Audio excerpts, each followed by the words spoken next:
Unidos en Diálogo, un programa en el cual usted tiene la oportunidad de conocer, de enterarse de la problemática nacional e internacional que tiene que ver con nuestro país. Importantísimo lo que significan en un momento dado para los hondureños las necesidades básicas. Y una de las necesidades básicas es la diversión y el esparcimiento. Y una de las formas y los aspectos en los cuales el hondureño goza más es el deporte. O sea que, en conclusión, es una necesidad básica porque es parte de la felicidad, parte del esparcimiento y de la salud mental del que goza al sentarse en las graderías y ver un partido de fútbol, o el que goza a través de la pantalla de TV o ahora del celular y ver un partido de fútbol. O sea, hay una satisfacción personal. Eso significa que una necesidad básica está siendo por lo menos satisfecha. Pero la desventaja que tenemos en Honduras es que nuestras necesidades básicas en su mayoría son insatisfechas, incluso hasta la del deporte, porque ver esos juegos en Honduras es decepción. Y más que nunca vamos al Mundial. Todo el mundo se recuerda el Mundial. El Mundial de ¿cuándo? Del 90, del España 82, que hasta me he olvidado. Y el otro que fuimos, que ni me acuerdo ya cuándo fue. 2010. Y de ahí pare de contar. 2014. Costa Rica ha ido varias veces. México siempre va. 5 Costa Rica. Y 5 Costa Rica y Honduras solamente a 2. 3. O 3. Bueno, y a puras cachas ahí estamos socando y socando nosotros que si meten gol y que no meten gol y que al final de cuentas es más el sufrimiento que da. Yo por eso no los veo, porque que me dio un infarto por estar viendo un juego de fútbol socando en el último momento ahí, mejor ni los veo. Pues de eso se trata, porque mire, no está esa necesidad básica satisfecha, no hay alimentos en la mesa, no hay facilidad de adquirir vivienda, no hay facilidad de salud, medicamentos en los hospitales, educación y el esparcimiento y diversión con el fútbol se nos complica en ocasiones. No sé si esta vez iremos a ir al Mundial o no, porque siempre a última hora está el detalle ahí. Pero para hablar de ese tema, vean ustedes, traemos a un experto en ese tema y que nos va a deleitar el día de hoy con las explicaciones principalmente de por qué Honduras nunca va al Mundial. Pero quiero presentarles a nuestro invitado. Se trata de José Domingo Troches. Bienvenido a Unidos en Diálogo. Un placer que nos acompañe a Unidos en Diálogo. Para mí es un honor. Gracias, y doctor, gracias por acompañarnos. Gracias. Es un honor que venga a Unidos en Diálogo. Y lo que usted estaba planteando en la presentación del programa es fundamental. Los griegos decían, desde el 334, cómo desarrollar las sociedades a través de arte, cultura y deportes. Ellos fueron los primeros. Los Juegos Olímpicos nacen en la antigua Grecia, en Olimpia, en el 774. Pero ¿qué le daban de premios? Porque ellos fueron los pioneros en la educación física. Ahí nacieron lo que ahora tenemos como gimnasios. Nacen en la República del Helade, que es lo que llaman Grecia, pero realmente no se llama Grecia. Es que los italianos, cuando los toman, les decían los griegos, pero es la República de la Helade, a donde confluyeron una buena cantidad de sociedades que se juntaron, los minoicos, y podemos hablar de tantas cosas profundas que nos dejaron y seguimos sin volver a ver a donde veíamos antes. Ahora nos han hecho ver hacia el norte, ¿verdad? ¿Hacia el norte qué? Ese es un tema interesantísimo, porque ¿qué le daban de premio a los que ganaban una competencia, mujeres y hombres? El laurel. Te ponían la hoja de laurel. O aquí. Entonces, ellos nos dieron el inicio, la pista a donde era el desarrollo, porque no solo es comer, vivir y el edoísmo, como decían, edodismo, que es de la satisfacción de las cosas lindas de la vida, pero la filosofía, la democracia nace con Pericles.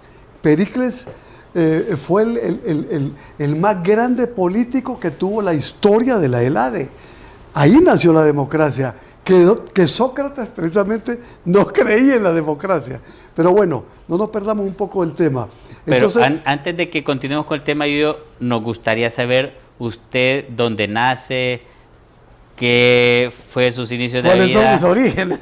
Sus orígenes, por supuesto, sus estudios y cómo usted llegó, al final de cuentas, a ser un experto en fútbol y en deporte y en cultura, porque algunos dicen, por su hablado, dicen, no, Yuyo es argentino, Yuyo es de Chile, menos de Honduras. Pero ahora, ¿dónde nació en Chile usted o dónde nació Yuyo? Somos la América somos el mismo cuento, el mismo guión y todos los seres humanos venimos de los africanos, de los romanos y de los, ¿quién me queda? De las tres grandes, digamos, razas, ¿verdad?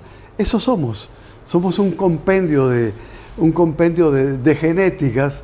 Así es de que yo siempre digo cuando me preguntan, ¿y usted dónde nació? Yo soy ciudadano del mundo, como decía Sócrates, soy ciudadano del mundo. No, pero ¿dónde nació usted? Mi familia toda es de Santa Bárbara. Mi familia, por donde usted la quiera ver, Troches, Mejía, Orellana, creo que hay Pinedas. Mi abuelo era hombre de Santa Bárbara. Bueno, me está preguntando y no es que me quiero como jactarme, ¿no? Que es lo menos que yo hago. Mi abuelo era el hombre más rico de Santa Bárbara en el siglo pasado, ¿no? Cuando todavía no existían los vehículos.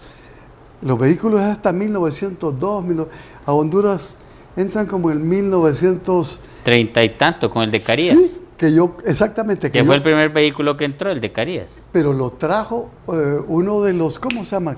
Que vive allí.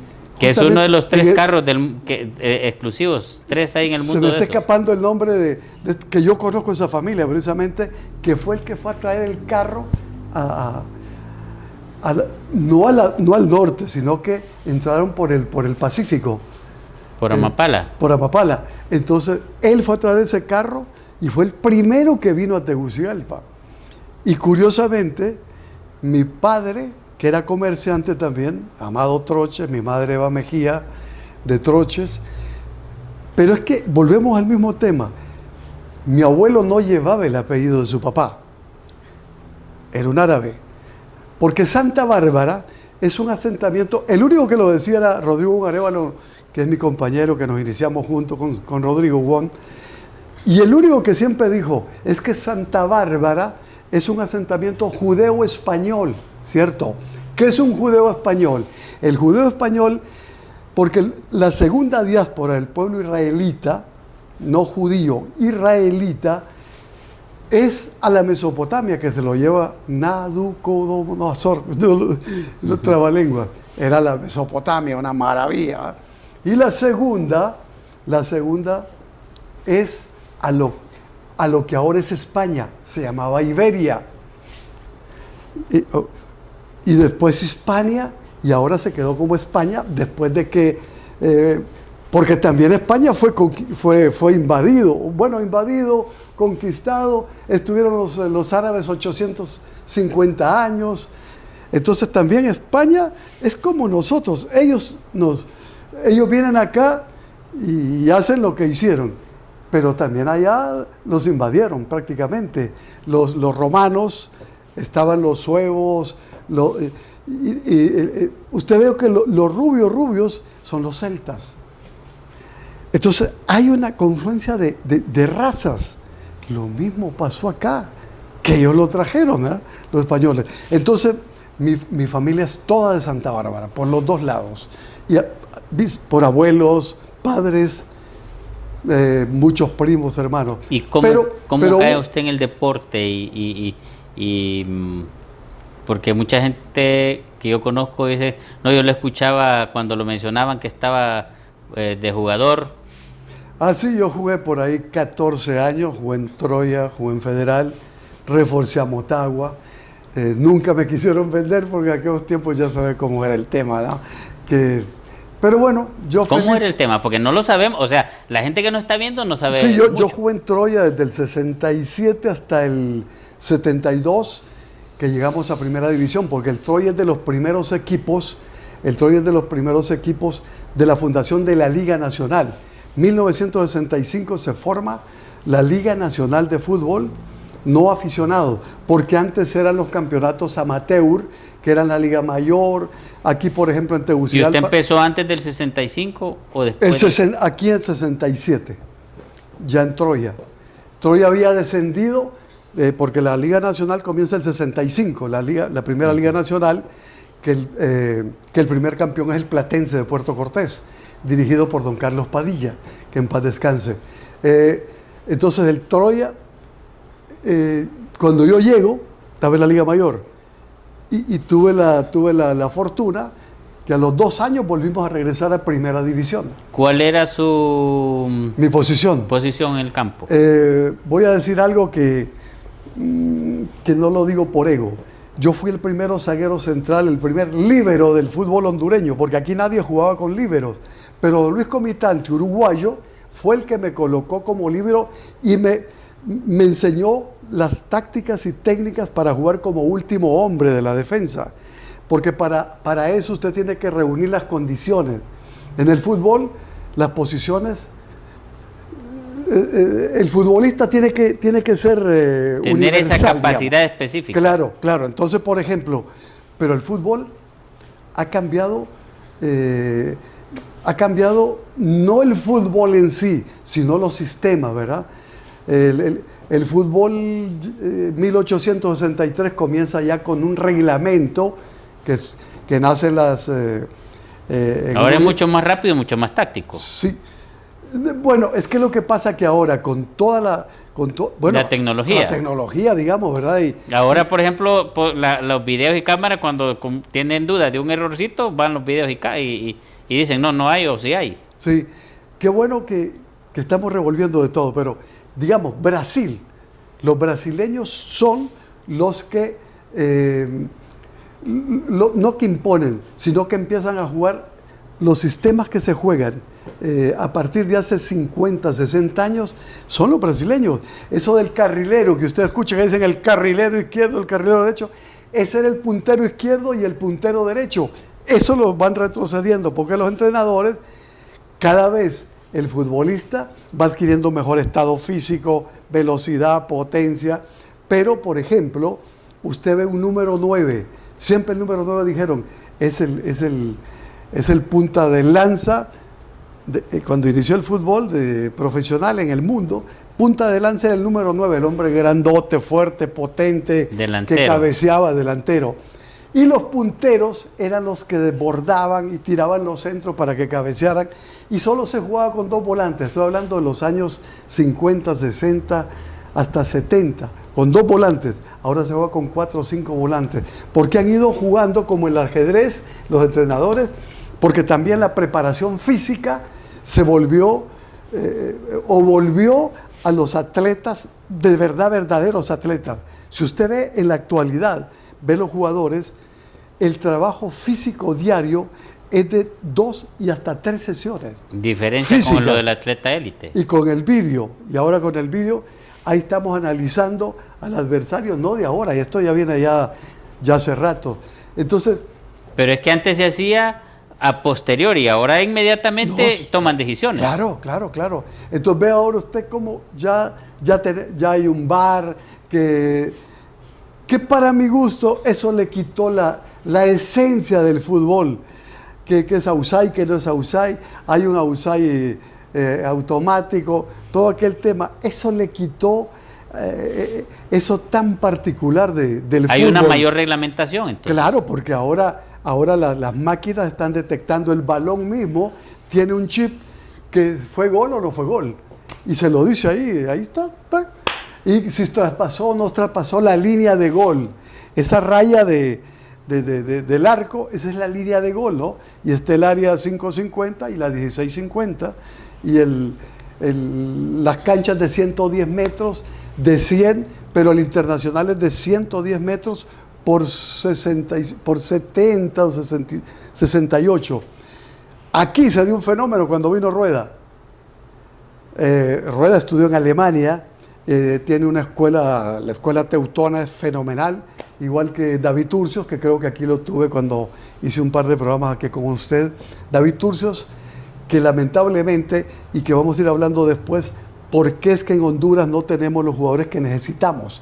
Entonces, ese es el tema central y por eso estamos discutiendo todo esto, para llegar a la conclusión real por qué Honduras no tiene los jugadores adecuados para ir al Mundial cada vez. Sí, lo que estamos haciendo solo es la signosis, ¿verdad? Exacto. Pero el fútbol cada vez se acortan las distancias. Usted ve los países africanos, los países chinos. Mira qué importante. Joao Havelange, brasileño, empresario, era el dueño del transporte en San Paulo, en Brasil. Hijo de alemanes, porque Europa, ya volvemos a las mixturas, ¿verdad? Está en Santa Bárbara, está en Jalisco, está allá, ve los rubios, está en Colombia, en Antioquia, rubios, colorados, mujeres guapas, los tipos colorados, flacos, y también están los indígenas, están nuestros afrodescendientes. Es que es maravilloso nuestro mundo, hombre. ¿Ah? Entonces, el tema es de que el fútbol cada día se va cortando más. África, nadie, África, explotada como lo han explotado los colonialistas, ¿va? Que siguen explotando. Las islas del Caribe no están dando guerra a nosotros. Las islas del Caribe no están dando guerra a nosotros cuando antes ni se tomaba en cuenta eso. Porque recuerde que todas esas islas se las tomaron, se las robaron los imperios, los holandeses, los franceses, los ingleses, hasta Estados Unidos tiene islas ahí. Entonces, cuando usted ve jugadores, dicen Holanda, pero es que no es Holanda. No se llama Holanda el país, se quedó como Holanda porque es la parte septentrional de los Países Bajos, ¿verdad? Que es una gran escuela de fútbol. Pero ellos, como se tomaron islas, Martinique es de Francia, y por ahí otras islas que son de Francia, que son de Holanda, digámosle Holanda. Entonces, cuando usted ve unos grandes jugadores y ellos dicen, es que yo soy de Martinica, y si sí está... Claro, ¿Y los de Honduras a dónde van? ¿A puras cachas de Estados Unidos? No, aquí estamos hablando que como todos esos países se hicieron dueños de esas islas, partes de esas islas del mar, entonces, sí, que ahí fondeaban un barco, decía, esto es de nosotros. Pues aquí hablan francés, ahí hablan holandés, ahí hablan papiamén o de las culturas de ellos. Entonces, y fácilmente van a esas ligas por ese mismo aspecto. Claro, Honduras está fuera de todo contexto. No, totalmente. Estamos en Centroamérica, estamos solo con el apoyo de México, que México nos ha apoyado y mucho. Hay mucha gente acá que por desconocimiento, ahora con las redes cualquier insulta. ¿Cómo le llaman a esos que insultan? Los haters le llaman ahora. Que usted ve las cantidades y ve unas barbaridades que escriben descalificando. Yo lo dije en Radio América antes, cuando iban a comenzar estas redes. Me recuerdo que estábamos en un programa con 3, 4 invitados. Les dije, ojo, las redes sociales son una arma de doble filo. ¿Por qué? Porque ahí no va a haber control.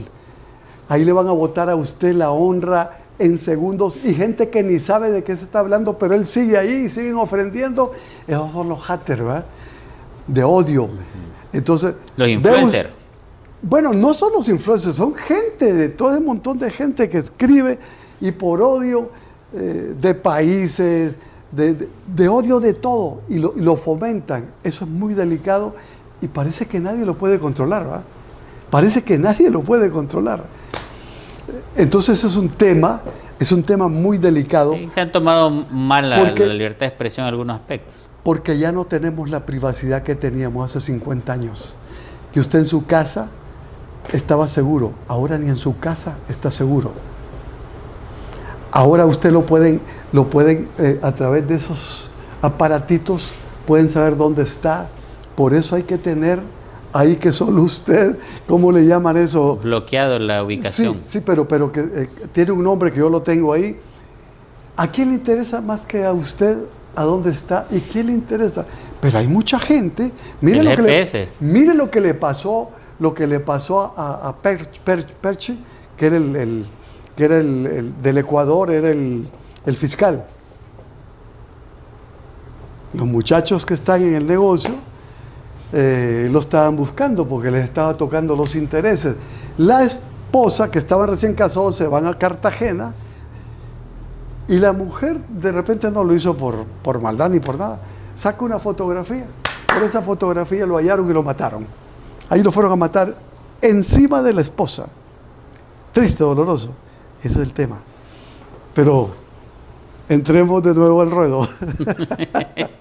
Sí, porque es que parte del problema en esto es lo que hablábamos, o sea, de esas islas, Honduras en su momento, pues el orgullo de los buenos jugadores y toda la cuestión, pero no estamos, dominaba en el área y ahora con Roatán, con las islas de la Bahía que las tuvieron los ingleses. Ajá. Pero eso fue hace, pues hasta siglos.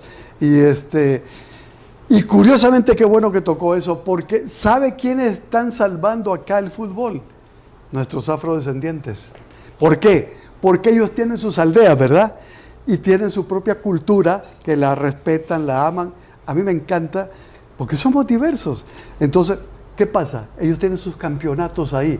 Y ve usted el fútbol hondureño, vea, son afrodescendientes la mayoría, porque vienen de todos esos sitios que es de la parte del Caribe de nosotros, ¿verdad?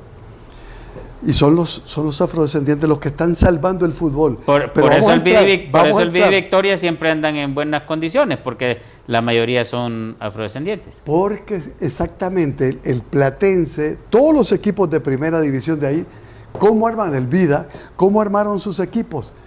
Con la mayoría de muchachos que llegan jovencitos, entrenan.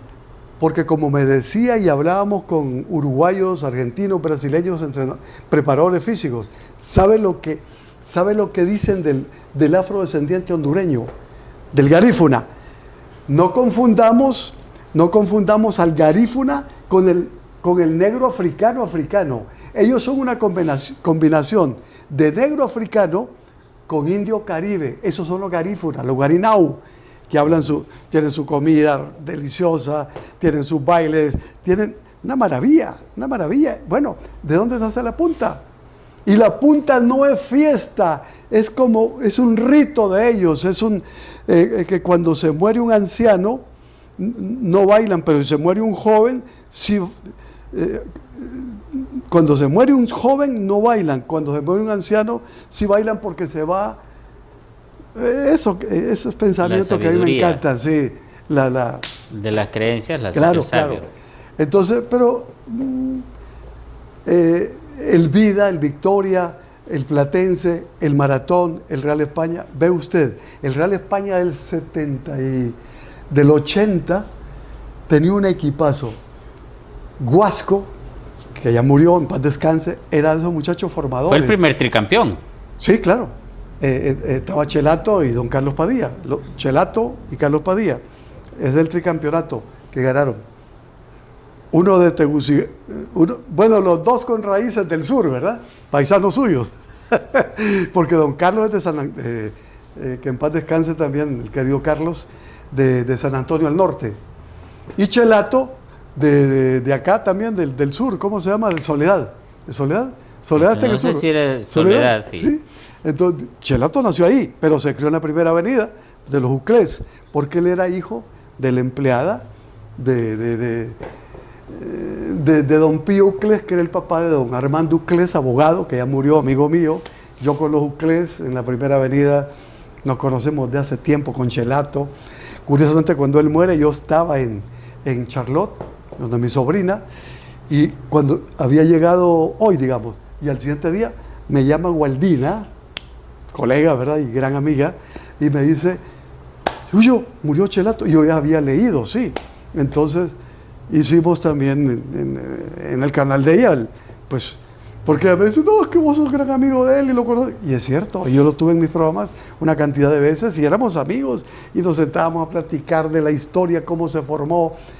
Iba a Racing y casi se iba a pie en la madrugada, en la mañana, porque eso es lo lindo, un ejemplo de vida de cuando usted va a formarse, educar y regresa a su país con aquella ilusión de hacer Las grandes cosas. bien. Pero lo triste es cuando viene acá y empiezan a bloquearlo por aquí y por allá. Porque no es de un color y es del otro.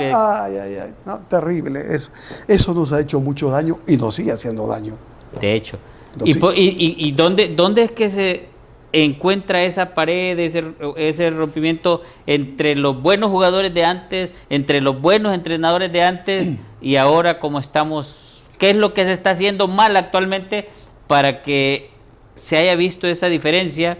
Y al final de cuentas lo que nos afecta es que el hondureño sigue sufriendo y socando porque no tenemos equipos buenos para ir a mundiales. ¿Quién es el que manda o que dirige el fútbol en Honduras? Se llama la FENAFUT, que se creó en el 80, porque antes era la federación donde estaban todos los deportes, que son 40 disciplinas.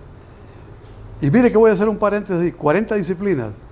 Llevé al segundo en mando cuando estaba el presidente Hernández, lo llevé a México. Yo estuve en México 5 años, estuve en Pumas de la universidad y estuve en México estudiando en la parte del fútbol y todo. Y además a mí me encanta la historia y viajando. Me quedé 5 años después. Entonces,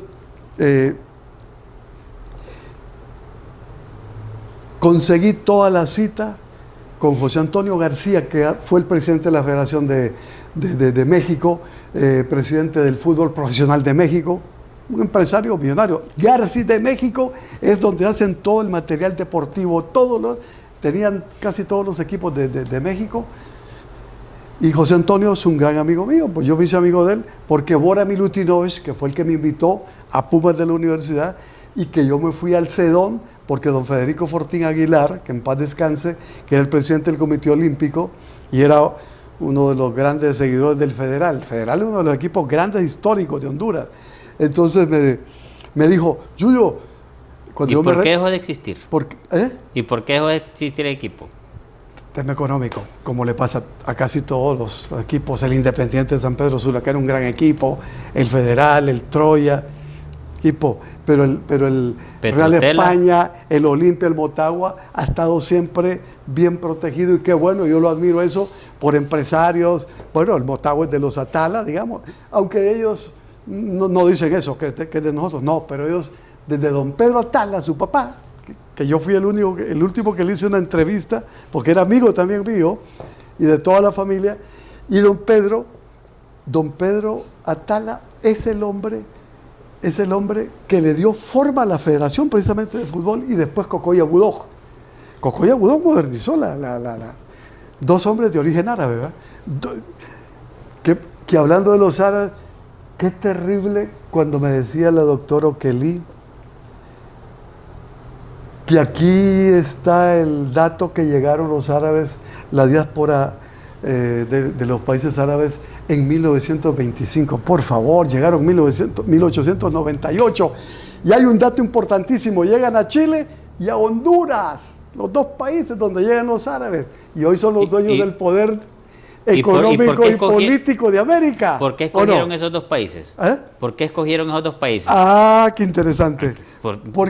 Porque no iban a escoger algo malo. Porque ya estaban adelante algunos de ellos acá en Chile, primero en Chile y en Honduras, pero casi a la par.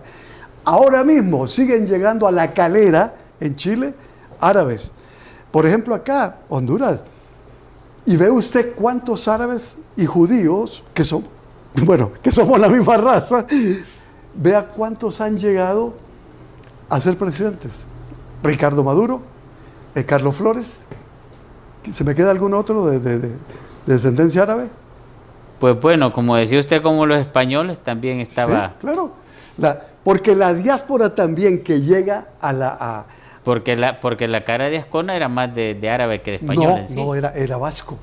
Bueno, pero bueno, eso es lo que decía que era español. Bueno, si usted les dice a los vascos, ellos se dicen el País Vasco, Y la mayoría de esa gente son los rubios de España, los vascos. Y fíjese que en Antioquia, en Medellín y todos esos pueblos lindos que tiene, usted ve la descendencia. Hay un pueblo que se llama Corcorán, algo así. Genéticamente, el 40% son vascos. Y usted los ve, rubios, todos ojos verdes y las mujeres guapísimas. Y como son tan dulces los paisas son los de Medellín, de Antioquia. Son 125 municipios que tiene Antioquia. Y todos, donde usted llega, la gente es súper amable y muy guapa, las mujeres guapísimas, ¿verdad? Bueno, como que está en Santa Bárbara. Yo siempre dije, hay 3 departamentos en América que ahí está clarito dónde llega esa gente de afuera.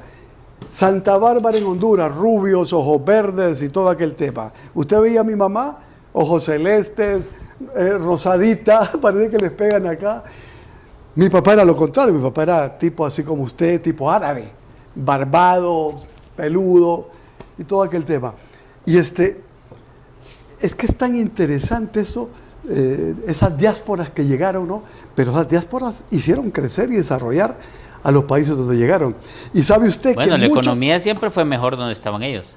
Claro, es que ellos fueron los que formaron acá las economías en América. Y ahora, ¿Sabe por qué, doctor? Perdone. ¿Sabe por qué? Porque ellos vinieron a trabajar, no a beber, ni a parrandear, ni como dicen vulgarmente los hondureños, a joder. No, vinieron a trabajar porque sabían que esto era una mina, y es una mina. Todos vendían telas.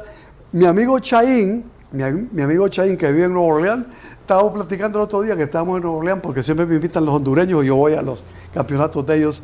Cada año ellos eligen un estado y se juegan 3 o 4 selecciones de hondureños que hay en todos los Estados Unidos. Y yo siempre voy, siempre me invitan. Y me decía Chaín, no, fíjate, porque Chaín es de acá de Tegucigalpa. Los Chaín están más en San Pedro, pero acá también hay Chaín, árabes. Entonces me decía, no, fíjate que con mi papá salíamos, nos íbamos para Olancho, para todos esos pueblos, y así andaban con la maleta, con los bultos cargando y vendiendo. ¿Sabe usted? Cóbrele a Café el Indio. ¿Sabe cómo pagan esos bandidos? ¿Cómo comenzó Café el Indio? Yo conocía a los papás de los que iniciaron todo eso, a don Gabriel Cafati y doña, ¿cómo se llama la señora? Por eso no tomo, doña Elena, no tomo de ese café yo. Doña Elena. Pero mire qué bonito, este es un dato importante porque también es parte de la cultura y es es un tip para ver que se puede trabajar y se puede desarrollar y hacer. Y la ciudad capital en el centro estaba todos esos negocios. Sí, Tegucigalpa en 1977 no tenía ni 200,000 habitantes. 1967. Pero ahora está en manos de los chinos el centro de la ciudad capital. Nos vamos a ir a una pausa. Porque ahora ya no hay árabes en el centro, ni en la 7ª avenida con Mayagüela. Solo rápidamente déjeme concluir que, por ejemplo, el Café El Indio, don Gabriel y doña Elena, iban de puerta en puerta, dejando la bolsita de café, de puerta en puerta. Ahí están el primer carrito viejo, ahí está el museo. Es un ejemplo de vida que tenemos que seguir, pero no seguimos. Bueno, vamos a ir a la pausa. Al retornar vamos a hablar por qué Honduras no tiene esos buenos futbolistas que se merece nuestro país para poder estar en los mundiales permanentemente. No es que estar socando ni estar sufriendo cada vez. ¿Por qué Honduras no tiene esa capacidad? Los buenos futbolistas y los buenos entrenadores, y por qué no buenos árbitros. Exacto. Que están con una estructura técnica adecuada de los equipos y teniendo el material humano. Teniendo el material humano. Bueno, entonces cuando vengamos vamos a hablar por qué de ese problema. Ya retornamos en Unidos en Diálogo. Muchas gracias. Unidos en Diálogo, un programa en el cual usted tiene esa oportunidad de disfrutar de un diálogo, de una plática amistosa de diferentes temas en el país y que tienen que ver con nosotros los hondureños. Y hoy, ¿por qué no estar hablando de un tema que apasiona a la mayoría del pueblo hondureño, que es el fútbol? Hemos hablado, por supuesto, de diferentes cosas relacionadas con el fútbol, históricos, aspectos históricos importantes. Pero lo que yo quiero saber, y no sé usted si quiere saber eso, ¿por qué Honduras no está permanentemente en el Mundial. Si tenemos buenos futbolistas, buenos entrenadores, y pudiésemos tener buenos árbitros y el cuerpo técnico, ¿qué nos pasa como hondureños que estamos cada cierto tiempo sufriendo porque los equipos nuestros nunca van de primas a primeras y con aquella holgura a un mundial, Yuyo? Fíjese que los cubanos, los profesores que están acá, que conozco a muchos, hice muchas notas con ellos, son con los que se han ganado medallas, porque aquí está el material y esos tipos vinieron a trabajar, pagando la mitad de lo que cobra Cuba Deportes. A lo que quiero llegar es los buenos maestros. ¿Qué se necesita para desarrollar el deporte? Primero, instalaciones. Segundo, profesores formados, material deportivo. Eso no existe en Honduras. Honduras le ha ido bien por eso que hablamos, por su genética, en la selección sub-17, sub-20, le ha ido muy bien a Honduras. ¿Cómo es que contrataron a David Suazo y a Rambo de León para que fueran a jugar a Europa? Porque el profesor uruguayo que trabajaba en la FIFA, que no trabajaba, sino que son asesores de la FIFA, y a ellos los invitan a ver los campeonatos mundiales de sub-17, sub-20, sub-21, todas esas categorías, que precisamente por Joao Havelange, que se lo nombré antes, el brasileño ese fue el que desarrolló la FIFA. Mire qué importante lo que usted preguntó. Porque cuando llega Joao Havelange a la FIFA, no podían ni pagar los empleados. ¿Y sabe lo que hace ese genio? Él fue un deportista, era de esos de la que levantan las pesas. Que están en hacen, bueno, un Gimnasta. atleta. Sí, un atleta. Y y estaba en natación también. Y era gente europeo de dinero. Havelange, creo que es alemán. Este hombre, ¿qué es lo que hace? Él es el que comienza a hacer la sub-20, la sub-21, todo eso y todo eso. Y él es el que comienza a vender los derechos de televisión. Y eso es lo que es la FIFA ahora. Antes no podían ni pagar los empleados de la FIFA, que nació en 1904, que es el que regenta el fútbol.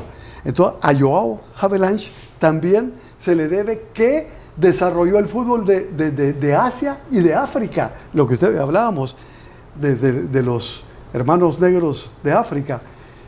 Ahora hay escuelas de fútbol, no ahora, ya tiempo, pero él fue el que abrió todo ahí. Entonces, pero fíjense que más bien mucha gente en mismo Brasil decían que había hecho esto, que hay gente mal agradecida, hombre, hay gente mal agradecida. Entonces Honduras no tiene ni una cosa ni la otra. Da pena y a mí me da tristeza y dolor de eso, porque yo estuve en México, que México tiene las mejores instalaciones de América Latina. Y Colombia tiene la segunda. Entonces, ¿qué pasa? Cuando vinieron los entrenadores, vino el director de entrenadores de Alemania, que fue uno de los grandes arqueros de Alemania.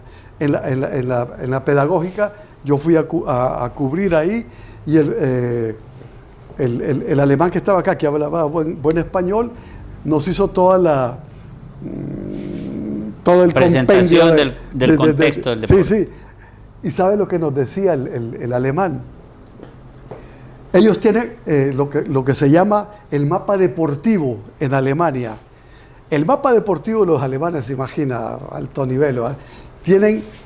eso es raro que no vayan a un mundial. Claro, pues tipos tienen... Bueno, míralo. Pero Honduras, ¿por qué no va a un mundial? Ahí voy. Entonces vea lo que decía él.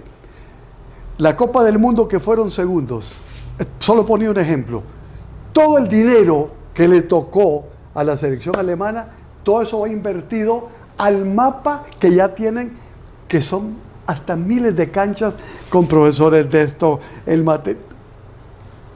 ¿Cómo es que no van a haber buenos futbolistas si ellos saben que a los 17, 18 años ahora ya esos chicos están formados y van a ganar platales en los grandes equipos de Europa? Y ahora con los árabes, vaya, con esa liga que pero está usted me está diciendo del dinero de lo que se inventó en la FIFA, de los derechos de transmisión, Ahora ya no es así, ahora es privatizado. Ahora el sistema es diferente, no es, o sea, no está al alcance de todos ver el fútbol ahora porque es una privatización tan burda y tan grosera que usted ya no puede ver fácilmente el fútbol en la pantalla de su televisor. Pero esa no fue la idea, bueno, puedo ser, de Joao Havelange. No, es que yo sé que no es. Y se hicieron cargo, y vea, es que va tocando usted los... Mire qué bonito, o hasta feo. Callejas no fue preso porque fue presidente. Jawid tampoco. Y todos de Sudamérica, casi todos estaban en el lío ese. Allá lo fueron a capturar. Estaban en un cónclave de ellos. Y todos estaban involucrados. Vendían las transmisiones, por ejemplo, de Honduras. Se lo vendían a los colombianos. Y esa plata no entraba a la federación. No estoy diciendo, no estoy acusando nada, solo estoy diciendo lo que ha dicho la FIFA, lo que ha dicho la FIFA oficialmente. Entonces ve usted, preso el de Chile, el de Colombia, el de Paraguay, el de Uruguay, el de Honduras. Terrible todo eso, porque se volvió Trinidad y Tobago. Se volvieron una mafia, el de Trinidad y Tobago, exactamente. Jack Warner. Jack Warner, que era un hombre de la CONCACAF, era brillante. Ajá, y el otro que salió más gángster que él, el otro gringo, rubio, colorado, que ya se murió, otro. No, una cosa terrible. Entonces, Honduras no tiene canchas, no tiene profesores de educación física, jugadores que se retiren y que vayan a estudiar. ¿Y entonces para dónde va esa venta de los derechos de transmisión? Tiene que ser para eso, ¿no? Si usted ve, exactamente, si usted vende los derechos de la selección, que aquí es un negocio de pocos, porque la selección absoluta es la de la carne, como decía Chantito, es la de la carne de exportación. A las demás selecciones no le dan caso porque no venden. Ese es un tema que hay que resolver. Entonces, dígame usted, ¿qué complejos deportivos tenemos aquí a donde se formen los muchachos? Que a mí me da, no sé, me da coso cuando salgo en Medellín y ahí donde yo vivo, en Belén, que es una belleza, ahí está el área deportiva. Bueno, ahí está la efigie. Nada que ver con el Belén de aquí. No, por favor, no. Ahí está la efigie del muchacho de la selección que mataron. Ajá, y nuestros futbolistas que han triunfado fuera, ¿por qué no vienen a ayudar a las nuevas generaciones acá? Y sabe qué lindo, que hay pero canchas espectaculares y ahí están los papás en unas áreas lindas y están sus niños entrenando. Es de ahí donde salen. ¿Sabe cuántas áreas deportivas tiene Medellín? 1.200 áreas deportivas. Si Tegucigalpa solo tenemos la de allá, de ¿cómo se llama? Que ya está eso colapsado. La Vía Olímpica. Ascona, eso es todo lo que tenemos. Y qué bueno que lo hizo el querido Ascona. Con quien hay que reconocerse. Claro, con quien yo platiqué muchas veces. Era un hincha del Vida. Es como el Estadio Nacional. Sí. Tiburcio Carías Andino. Duela quien le duela, quien lo hizo. Pero... no, es que duela... Yo le voy a ser sincero. Para mí, debería de haberse hecho un estadio nuevo para colocar el nombre de Chela Tuclés. No sé usted, pero como simple ciudadano, si vamos a honrar a un personaje, es con algo nuevo, no con algo viejo.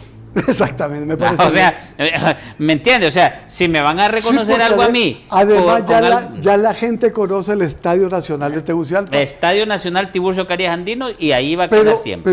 Pero fíjese que eso de que dice que de Tiburcio Carías Andino no hay. Pero bueno, así se llama. La gente así lo nombra, pero usted puede buscar en los archivos donde no dice que se llama Tiburcio Carías Andino, es el Estadio Nacional de Tegucigalpa. Así como de fácil. Estadio Nacional. Pero la gente dice, porque como él lo era en el tiempo de Carías, y ahí fue cuando se inauguró el partido entre Nicaragua, el partido entre Honduras y Nicaragua en béisbol, y en fútbol fue, porque sabe usted que Tegucigalpa, antes de los años 20 o 30, lo que más se jugaba era béisbol acá. Bueno. Y se inauguró el por estadio eso el Olimpia de béisbol, ¿verdad? Y con fútbol, claro. Por eso el Olimpia era de béisbol. Sí, pero no nació como dicen ellos en 1912, no es cierto.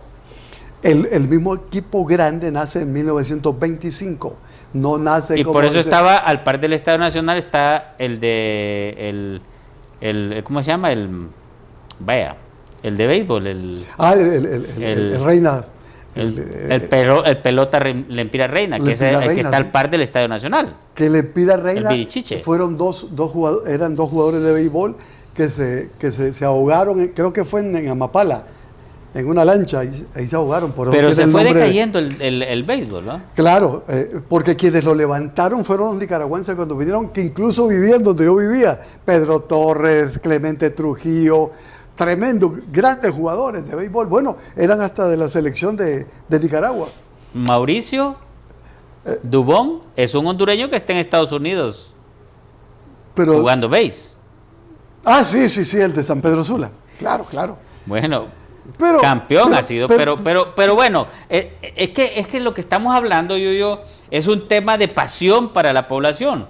¿Por qué no le damos satisfacción a la población buscando los mejores jugadores, los mejores entrenadores y los jugadores buenos hondureños que van al extranjero, que regresen a incentivar y a capacitar a nuestros jóvenes hondureños para que tengamos una mejor satisfacción con el fútbol? Y la desventaja que tenemos ahora es que esa privatización que han hecho con las transmisiones ya no se puede ver fácilmente. O sea, la problemática es completamente compleja y profunda, sí. Pero ¿por qué, insisto, por qué Honduras no va al Mundial? Deberíamos con la cantidad de jugadores y con esta oportunidad actual que no hay competencia con México ni con Estados Unidos porque ya están directamente, y aún así estamos en la vil llanura de posibilidad de no ir. No hay lo que hemos dicho, no hay formación, no hay canchas, no hay nada. Acá el futbolista nace hasta sabiendo, por sus genes. Pero han inaugurado 81 canchas aparentemente. Aparentemente han inaugurado 81 canchas. No es inaugurar una cancha, es que hay que hacer complejos deportivos en todo Honduras. Mire, yo le presentaba hace 5 o 6 años, o 7 años, toda la costa norte, el mar, ahí donde están los afrodescendientes. Decía, mire, ahí lo que hay es una belleza de mar. No hay infraestructura deportiva, que ahí debió haberse hecho lo primero, una infraestructura deportiva, preparar maestros para que preparen a esos chicos, pero aquí no hay nada de eso. ¿Y cómo le podemos pedir peras al olmos? Y lo más triste es que cuando Honduras pierde en cualquier categoría, empiezan los insultos, que piedra, que esto, que el otro. Si no es culpa de los jugadores. No es culpa de los jugadores, son víctimas del sistema. Porque es la FENAFUT, la Liga Nacional, los que trabajan, pero es más la FENAFUT. Pero no hay proyectos. ¿Cuáles proyectos? Yo no veo ningún proyecto, pero son buenos para exigir. ¿Y quiénes son los que dirigen la FENAFUT? No, yo le pregunto porque yo no sé, o sea, ¿son gente del gobierno? ¿Son gente del gobierno? ¿O son gente de los equipos? ¿O son empresarios? ¿O de la empresa privada. Porque mi amigo, el que es presidente trabaja con Ficosa, y el otro también trabaja con la empresa privada, el otro que es el secretario, y los demás solo son adornos. Pero ¿será por el negocio de promover algunos personajes de ciertos equipos para que salgan al extranjero y negociar eso? No, pero si van a salir al extranjero y no tienen jugadores preparados ni nada que se parezca. Y a propósito, no olvidemos que esos años que hubo buenos jugadores de fútbol, pero que se hacían en los barrios. Ahora ya Tegucigalpa y San Pedro Sula y las ciudades grandes no tienen dónde jugar. Como Ramos de León, Amado Guevara. A mí me tocó jugar potra en la calle de tierra y empedrada de mi colonia. Claro. Ahí jugaba potra. Pero ¿qué pasa ahora? Con la delincuencia, ya los padres no dejan ir además ya no hay canchitas como acá, que habían un montón de canchas, porque se robaron una mafia de abogados, se robaron todas las áreas verdes de Tegucigalpa, se las han robado en todas las ciudades grandes de Honduras. Y aquí no pasa nada. Entonces, el básquetbol tenía buenos equipos femenino y masculino. Yo iba a ver todos los partidos, una maravilla en el barrio abajo. Eso está Yo fui a... El Rubén Callejas Van. Mire, eso está cuando el Mish, y yo fui a hacer, con televisión fui a hacer todo, no le hicieron caso. Oiga, si eso es un símbolo del deporte, tenían que haberlo reconstruido, hacer... No, está abandonado eso. Ahí, los equipos de básquetbol femenino y masculino, ¡ah!, tremendos. Ahí jugaban contra Panamá, contra Costa Rica, y se les ganaba. En la década de los 50, 60 y 70 eran claro, famosos esos porque equipos. Curiosamente el básquetbol y el básquetbol masculino y femenino, había buenos entrenadores, mujeres y hombres. Y habían buenísimas jugadoras. Me recuerdo yo que venía Panamá, que tenía un equipazo. Panamá tenía un equipazo. Yo iba a ver todos sus partidos. ¿Va? Eso ya no existe.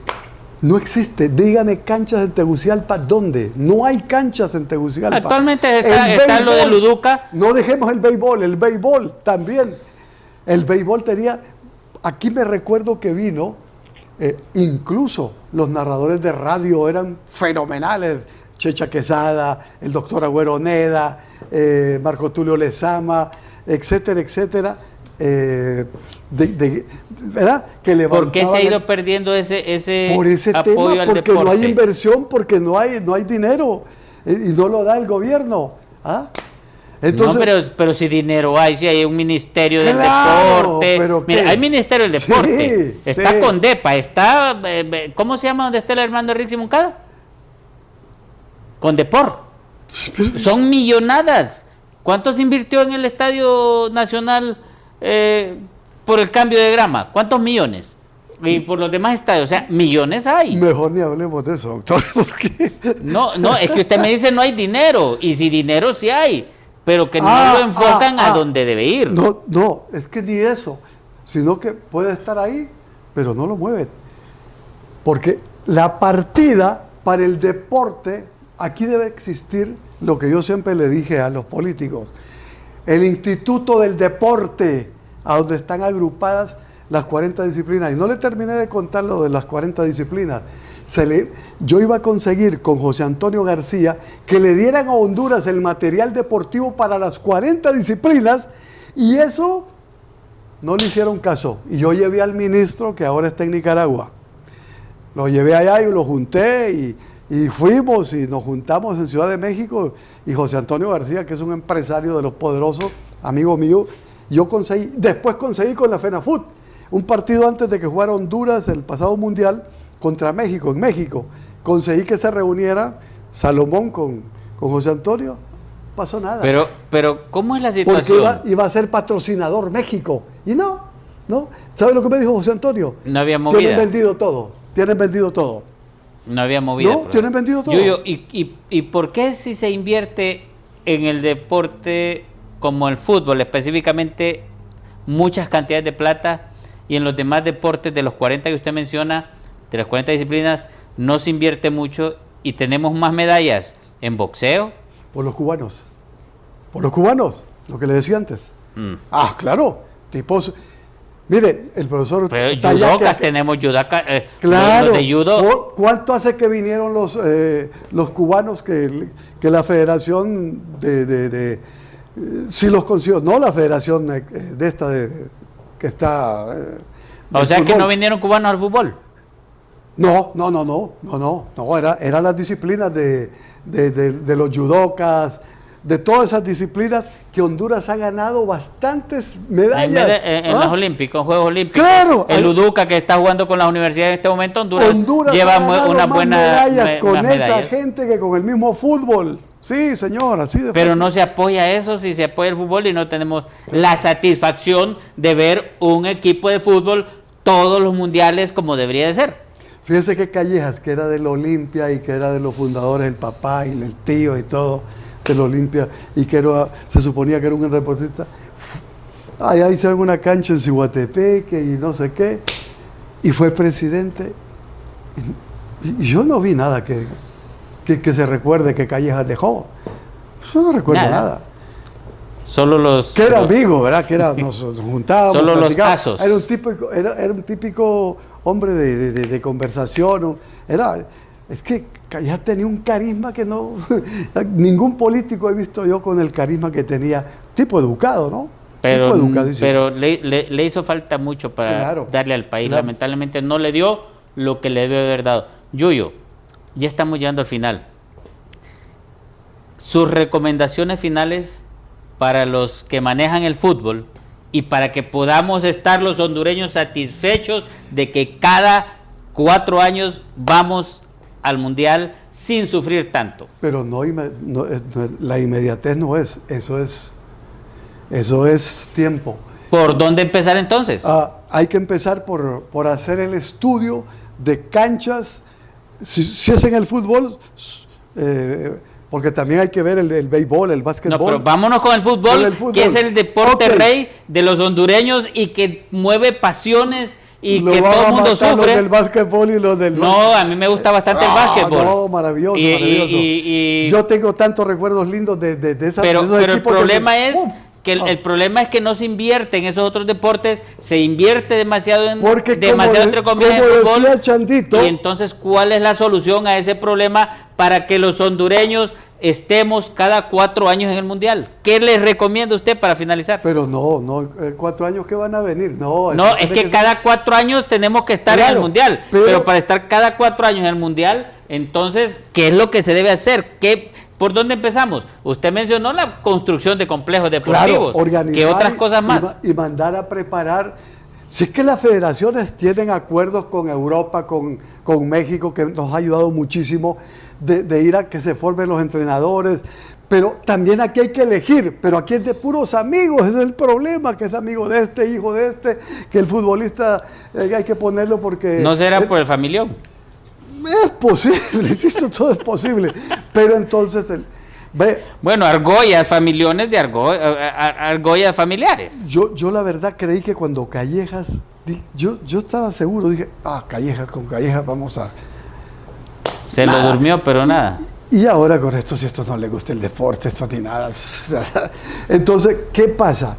Aquí hay que hacer una reunión de gente del deporte, pero de esos sanos, no de esos malvaditos, de esos que andan buscando a ver qué agarran y hay que hacer un grupo de notables, ¿verdad? Del deporte, de todas las disciplinas, y que le planteen al gobierno y que se haga la inversión y se comience a trabajar y mandar a gente a preparar afuera, México, Alemania, que son las grandes escuelas, Italia, Francia, y que vengan entrenadores acá a dar cursos. Todo ese es el tema, porque hay acuerdos de la federación con las demás federaciones, con los demás países, pero parece que aquí no se mueve eso, no se mueve. Entonces, yo estaba viendo la selección el otro día, cuando jugaron contra Panamá, y ahí está lo que siempre hemos dicho, la genética del hondureño, que sin tener la gran calidad física, técnica, pero tienen un coraje que, ¡wow! Como decían los que le decía antes, los entrenadores uruguayos, argentinos y brasileños, o los que vengan acá, que los afrodescendientes tienen velocidad, fuerza y potencia, y que ellos no habían entrenado jugadores con esas características. Es decir, que aquí tenemos el material humano en todos, porque tenemos las 3 razas, hombre, europeo, indígena y africano. Eso somos, el mundo, hombre. ¿Por qué nos perdemos? Pero no hay voluntad. ¿Qué hacen los políticos? 4 años, ¿sí?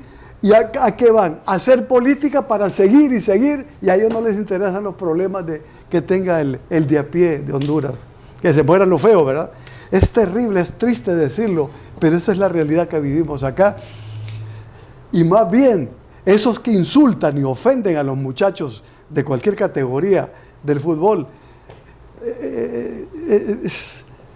pues para mí es que es la forma de desahogarse de la frustración y del dolor y del hambre. Pero es que ellos no son culpables, ellos son víctimas del también. Sistema. Eso hay que enseñarles entonces a los demás ciudadanos. Claro, pero dicen roca, piedra, aquellos insultos. Mire, la mamá, el papá lee eso, qué triste, qué doloroso.